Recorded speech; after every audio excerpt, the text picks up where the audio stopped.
Good morning, Professor Garlick. How wonderful it is to see you again, Lenora dear. Oh, here. You'll need these for today's class. A little treat for your auntie.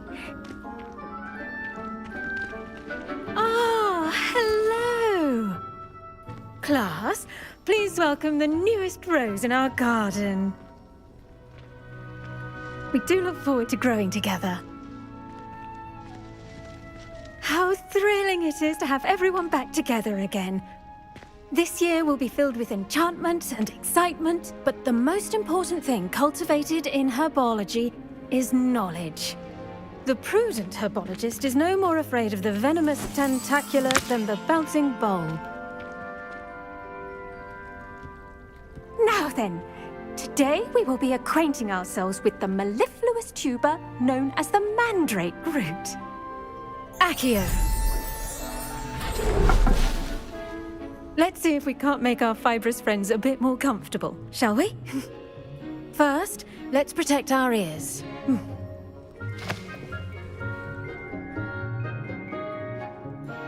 Now, everyone, grip their mandrake by the tendrils and give it a firm tug.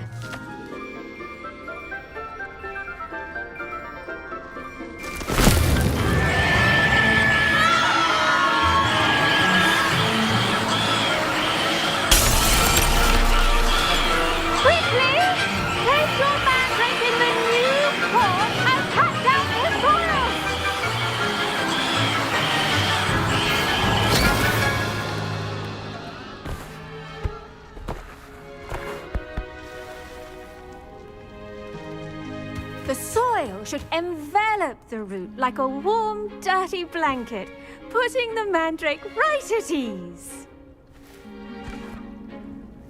Reparo! I'm very sorry about that. Yours was a bit mature, I'm afraid. All right then, off you go. Splendid work, everyone. Now, for our next task, we'll be planting dittany at our potting tables. You can all get started. I need to have a brief word with our new student. The best time to plant a seed is last season. The second best time is now.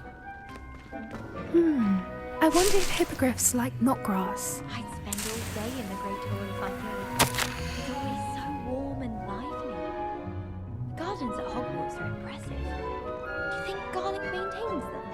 With the help of house elves, obviously.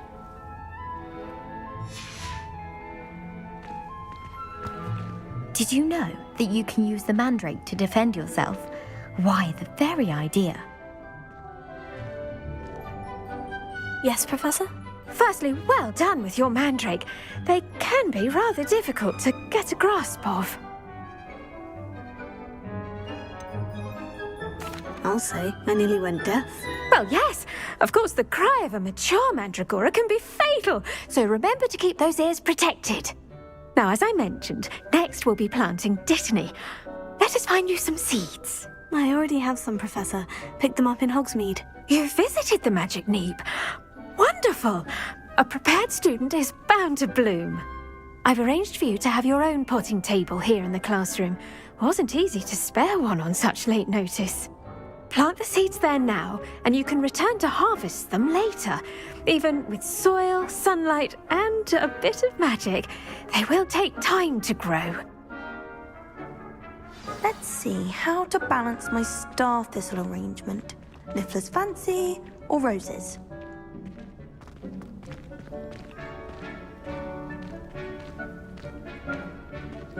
Dittany's restorative properties make it a vital ingredient in the Wiggenweld potion, as you all should know from Professor Sharp's class.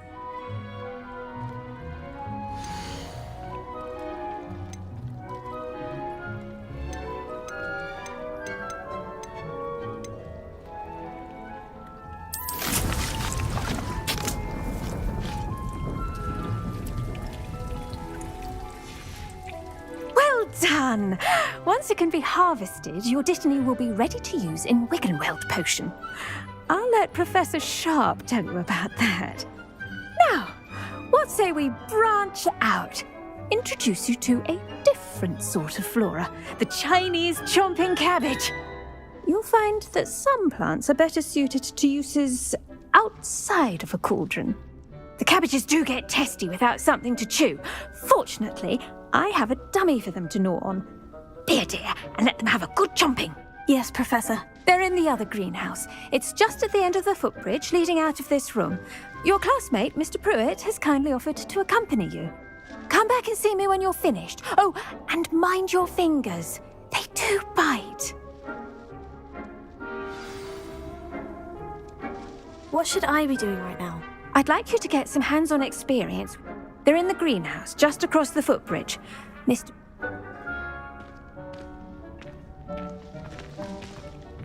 Hello. Saw you on your way to Hogsmeade the other day.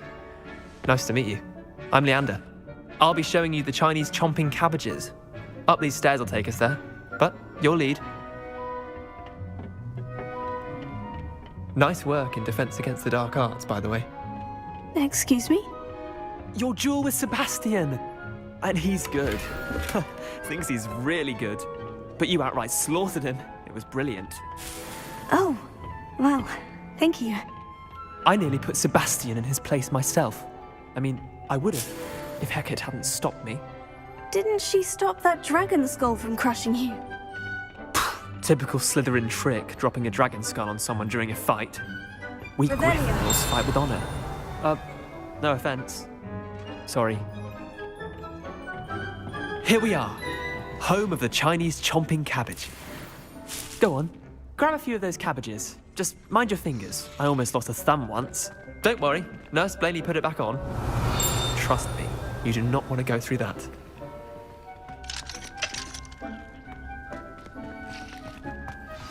Now, see that dummy? Just toss the cabbages at it, and they'll do the rest.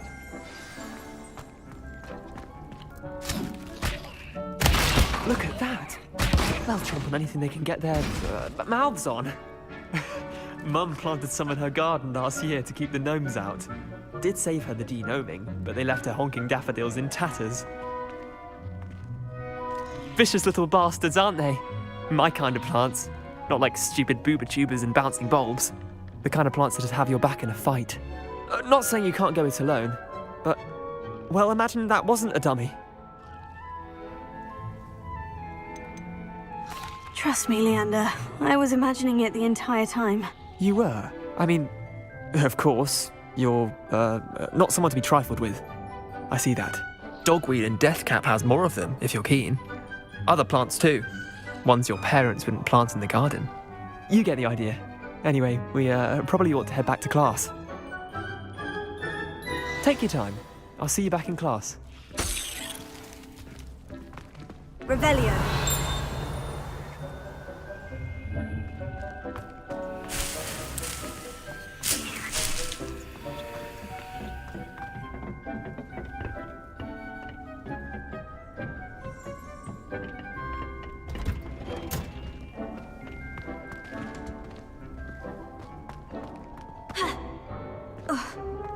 I'm not looking forward at all.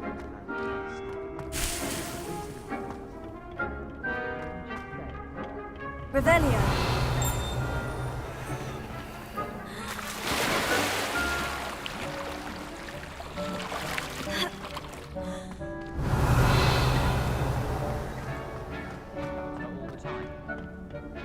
You haven't seen her about. Do you think Elizabeth looked like a man?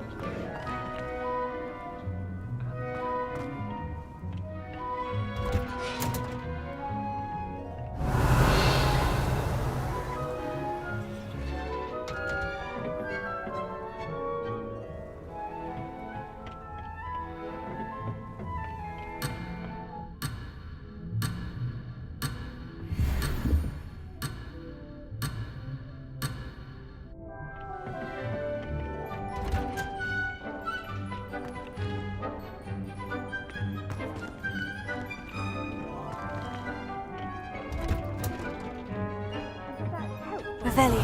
Why we should always wear our dragon hide gloves. I shall end our lesson here. Terribly sorry, Mr. Clopton.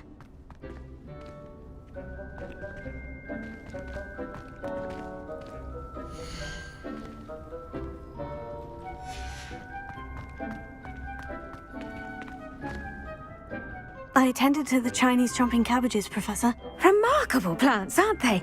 I hope they weren't too much trouble. Oh, don't see any bite marks or missing digits.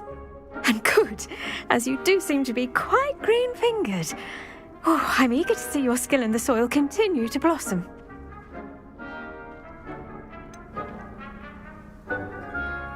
Thank you, Professor. But looking after plants isn't all that thrilling to me. I think you'll come to see that the fruit is well worth the labour. As we herbologists like to say, tend to your plants and they'll tend to you. Huh. Well, I suppose that's everything. Do come by for a chat sometime. I so enjoy checking in with my new students.